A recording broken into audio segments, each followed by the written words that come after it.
तो दोस्तों आजकल है बसंत ऋतु और बसंत ऋतु में कई तरह के फूल खिलते हैं। तो ये देखिए कितने खूबसूरत फूल खिले हुए हैं और पूरा पेड़ फूलों से भरा हुआ है और इतना खूबसूरत नज़ारा लग रहा है। बाकी पहाड़ों में अनेक प्रकार के फूल खिले हुए हैं। ये देखिए ये कितने प्यारे हैं, जिसे कि हम प्योहली के फूल कहते हैं।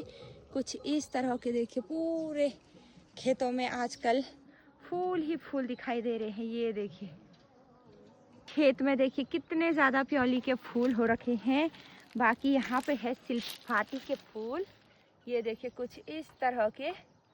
और यहाँ पे देखिए कितने सुंदर फूल बैंगनी कलर के। ये देखिए तो हमारे पहाड़ों में मुफ्त इतने सारे फूल प्रकृति द्वारा उत्पन्न हुए हैं, वो भी खेतों में। तो कुछ दिन के बाद फूलदेई का त्योहार आने वाला है। ये है आड़ू के फूल। तो